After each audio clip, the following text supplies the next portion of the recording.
What if scientists could explain everything? What if every time you wanted to know the full history of a person, a place, or an object, you could ask a scientist and they'd be able to tell you everything you wanted to know instantly? Would that make for a better world or a more boring one? We think it would be more boring, and the ancient mysteries in this video are the reasons why.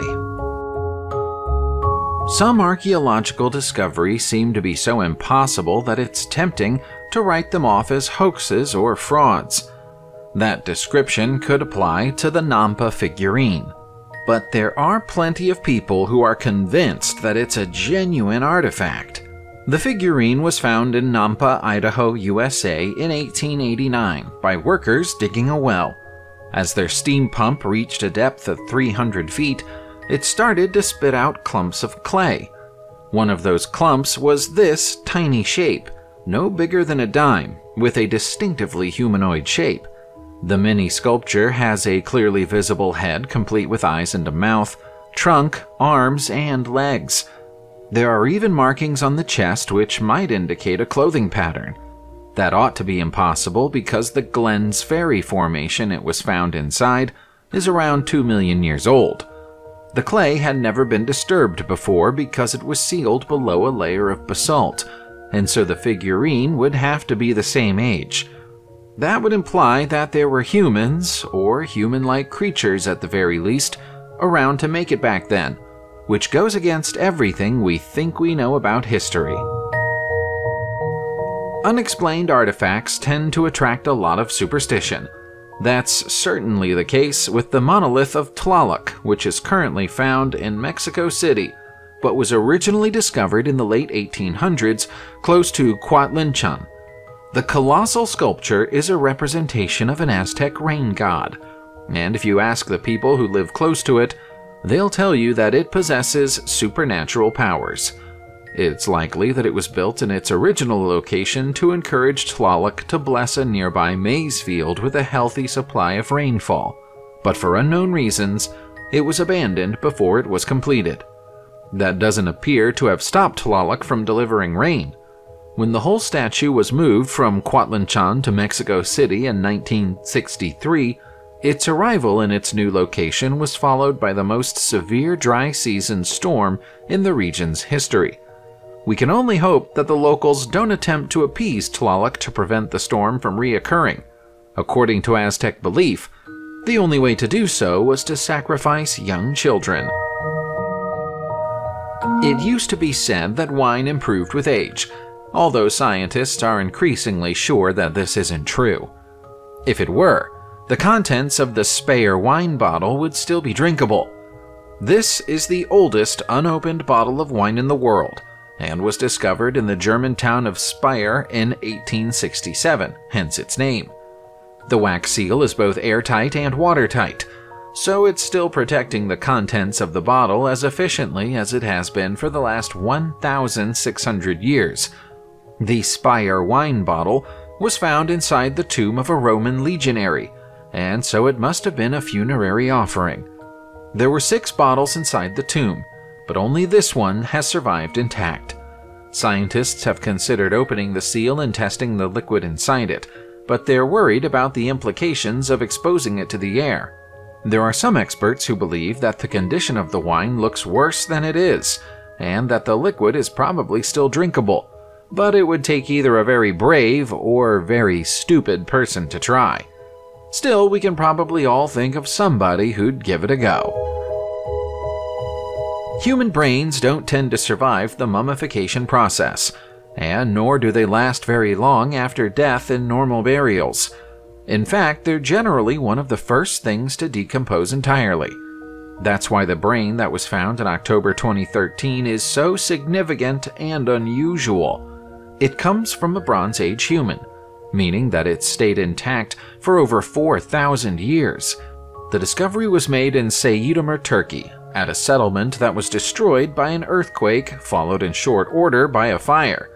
It's the combination of the two disasters that led to the preservation of the brain.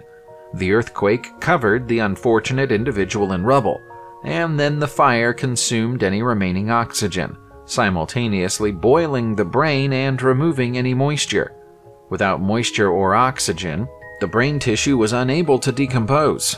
Through careful and detailed analysis of the tissue, scientists hope to be able to understand more about its owner's final few hours, along with possible evidence of ancient brain diseases or abnormalities.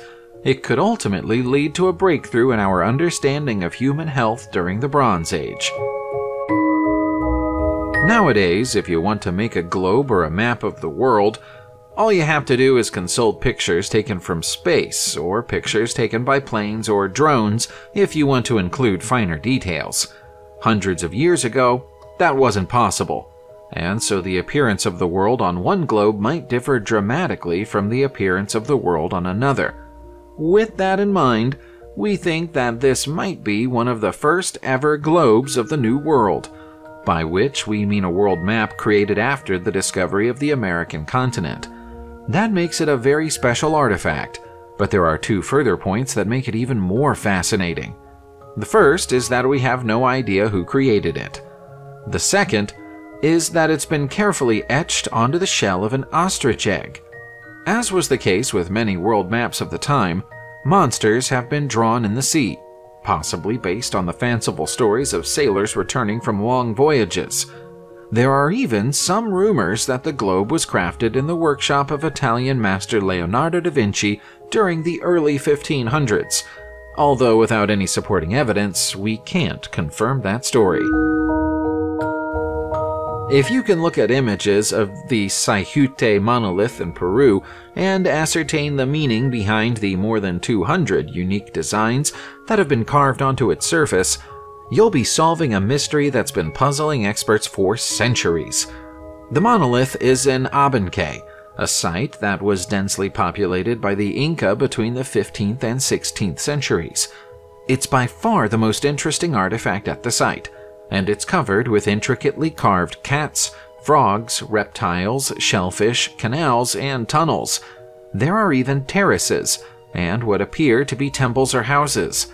Because of this, some people believe that it may have been a topographical model of the area it stood in, onto which the Inca poured water to observe how it flowed down the tunnels and channels. Based on their findings, they may then have carved similar channels and canals into the land around them for irrigation. That's a great theory, but there's a lack of evidence of any such work on the surrounding land to support it. What else could it be? Was there a secretive water cult operating here? Or are we all just failing to interpret these ancient symbols correctly? We know that some dinosaurs were adept at hunting, but were they also good at climbing? We suppose they must have been, because how else could their footprints have gotten all over this near vertical 300-foot-high wall in Bolivia? More than one dinosaur appears to have scaled Calorco in Sucre, also known as Dinosaur Rock. There are over 5,000 dinosaur footprints on the gigantic limestone slab, left by creatures that somehow clambered up it around 68 million years ago. All might not be as it seems, though. Paleontologists believe that this cliff was actually once part of the shoreline, but was pushed upright by tectonic activity millions of years ago, thus giving the impression that the giant lizards have walked up a sheer cliff face to get to the top. That theory isn't yet proven, but it might be more plausible than the idea that 8 different dinosaur species, including a baby Tyrannosaurus rex, developed the ability to defy gravity in prehistoric times. The site is now a major tourist attraction in Bolivia and features a dinosaur museum at the top of the rock. We know this isn't technically an archaeological find, but it's fascinating all the same. In very ancient times, more than 10,000 years ago, the main form of art practiced by our ancestors was cave painting. It was not, however, the only form of art they practiced. There are rare examples of people from that time creating works of sculpture, like the one we see here. It's a bird figurine from Lingjing in China, and it's around 13,500 years old. That dates it to the Paleolithic era and makes it the oldest example of 3D art ever found, not only in China, but also the whole of East Asia. The discovery of the tiny carving was made and confirmed in June 2020. The artifact was found in what archaeologists refer to as Layer 5 of the open-air Lengjing site, surrounded by shards of pottery and burned animal bones. It's hard to say exactly what type of bird the figurine is supposed to represent, but based on its proportions, it might be a passerine. Getting any closer than that to the exact species is sadly impossible because of the lack of surviving detail on the carving, assuming, of course, there was ever any detail there in the first place. Amazingly, this artifact is 8,500 years older than any other piece of 3D art in China. The Pasric rug is thought to be the oldest surviving rug or carpet in the world, and so is a testament to both the craftsmanship and sophistication of the ancient Pasric nomads of Siberia. It might not look like it's in great condition now, but its scuffs, marks, and tears can be forgiven when you take into account the fact that it will soon be 2,600 years old.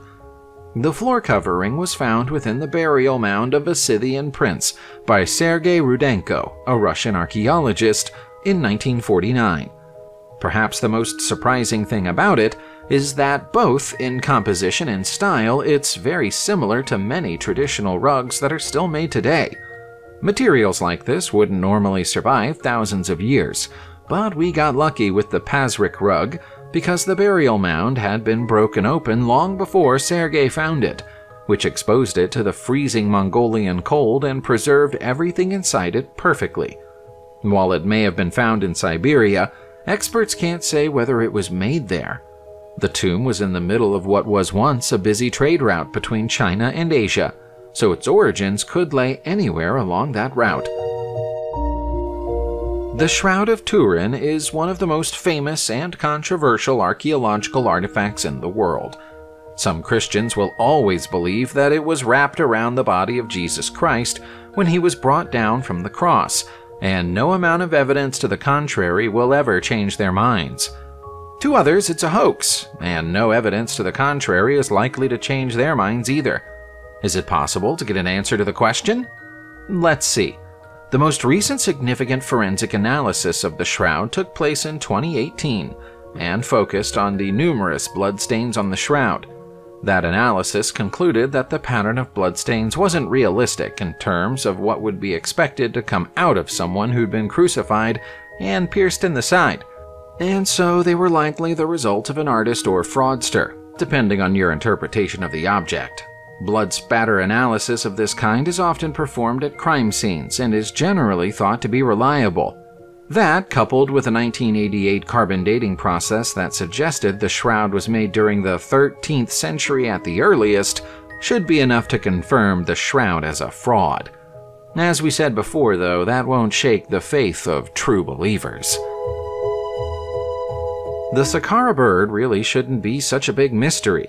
After all, it's just a tiny ancient Egyptian hand carving. What could be so mysterious about that? The answer is that its proportions are perfectly engineered to be capable of flight. If you threw this 2,200-year-old artifact off the top of a mountain, it would glide perfectly, with just the same aerodynamic efficiency as any glider we'd be capable of making today. Although the artifact has a bird's head, the rest of it looks more like a plane than anything avian. The wings are featherless, flat, thin, and tapered. The tail is square.